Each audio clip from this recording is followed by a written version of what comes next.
MD, मुझे गलत साबित करने के लिए इन दोनों के पास कोई सबूत नहीं है। सबूत है। देविका हमेशा से माधव से प्यार करती थी, दामिनी से भी पहले। अभी भी वक्त है, समझ जाओ। देविका का पर्दाफाश करने के लिए हाँ प्रशांत, हमारा साथ दो। नहीं देविका, नहीं नहीं नहीं नहीं। तुम्हें क्या लगता है तुम अपनी ये दो बड़ी बड़ी बातें मुझसे करोगी और मैं तुम्हारी झांसी में लूंगा? नहीं। हाँ ठीक है, मुझे नहीं पता था कि देविका माधव से उस दामिनी से पहले से प्यार करती है, तो क्या हुआ?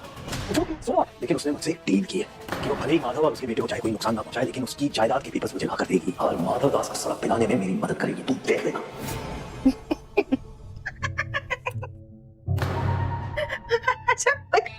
सीरियसली प्रशांत, देविका माधव से शादी करेगी, शादी के बाद सारी प्रॉपर्टी अपने हाथों से तुम्हारे हाथ में देगी।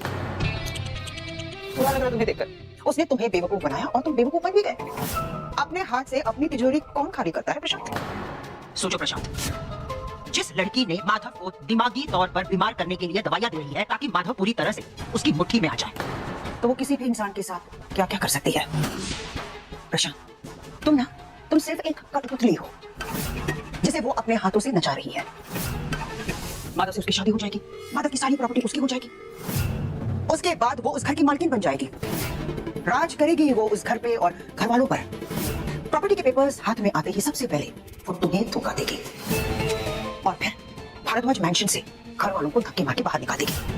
उसके बाद हमारा मतलब है कि हमारे बच्चे तुम्हें मिलेंगे सड़क पर, हाथ में कटोरा लेके भीख मांगते हुए। बस करो, देविका ऐसा कुछ नहीं करेगी, मैं उसे ऐसा करने नहीं दूंगा। अच्छा तो ठीक है, अच्छा एक बार अपनी पत्नी के खातिर देविका को फोन करो और उसे कहो कि शादी से पहले प्रॉपर्टी के पेपर्स तुम्हें दे दे। माधव पूरी तरह से देविका के वश में है, इसे बड़ी आसानी से वो पेपर साइन कर लेगा। कोशिश तो करो। हेलो देविका, आज शाम को तुम्हारी शादी है ना? याद है ना यहाँ तक पहुंचने में मैंने तुम्हारी कितनी मदद की है? तो अब वक्त आ गया है कि तुम भी अपना वादा पूरा करो और प्रॉपर्टी के कागज पे माधव दास के साइन लेकर मेरे पास आओ, अभी के अभी। प्रशांत, फिलहाल मेरे पास ये सब के लिए वक्त नहीं है, मेरी शादी हो जाए तो उसके बाद देखते हैं।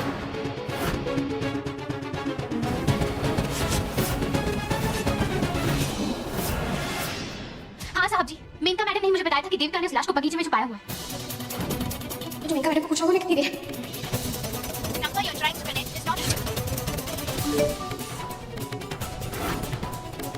आराधना, गार्डन में नकली डॉक्टर की लाश है, तुम जाके ढूंढो, हम बारिश रुकते ही आते हैं। मेनका मैडम का फोन बंद हो गया।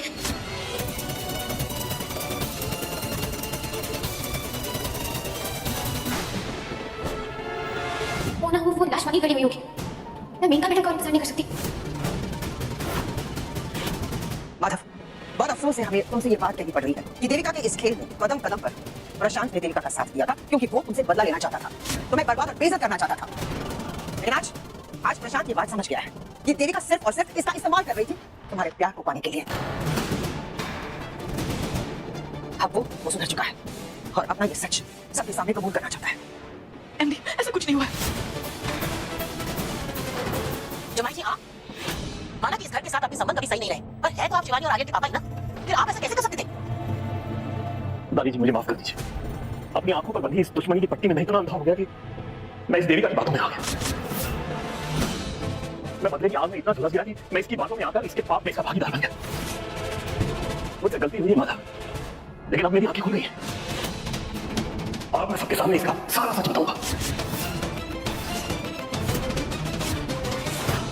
माधव, ये देविका की तो दामिनी बनकर इस घर में आई थी।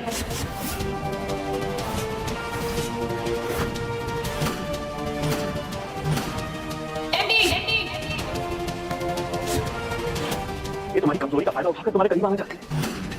इसने खुद को नुकसान पहुंचाया और उसका सारा इल्जाम इस बेचारी आराधना पर लगाया ताकि तुम हमेशा के लिए आराधना से दूर हो जाओ। इनफैक्ट किसी ने दामिनी बनकर अपने मरने का नाटक भी किया और मुझे ना समझ में इस विष का साथ दिया।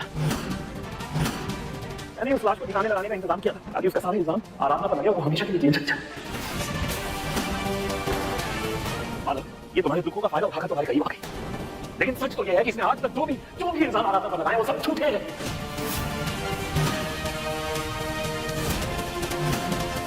ये रहा वो मुखौटा जिसका इस्तेमाल देविका ने किया था।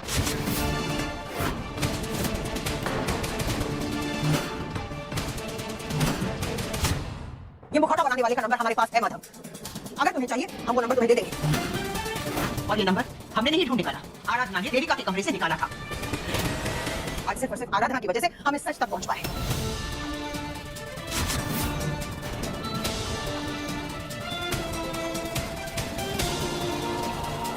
आराधना बिल्कुल ठीक कह रही थी। वो जो दो डॉक्टर्स यहाँ आए थे ना, वो कोई डॉक्टर वॉक्टर नहीं थे माधव, बल्कि वो कोई भोजपुरी एक्टर्स थे। उन दोनों की सच्चाई के बारे में आराधना को पता चल गया था। मैं तुम्हारा साथ दे रहा था देविका, लेकिन अब मुझे समझ में आ चुका है कि तुम किसी की सगी नहीं हो। लेकिन मुझे भी अंदाजा नहीं था कि ये इस हद तक पागल हो जाएगी कि किसी की जान तक लेने की। क्या बकवास कर रहे हो तुम?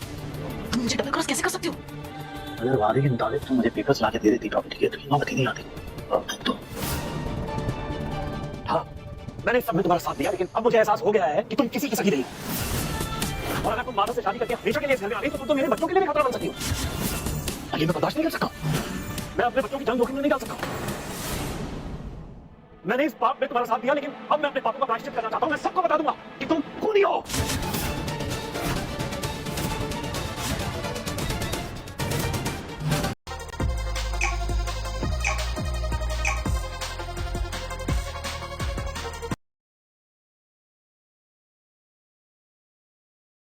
Free Fire India is set in a virtual world and is not based on the real world.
doom.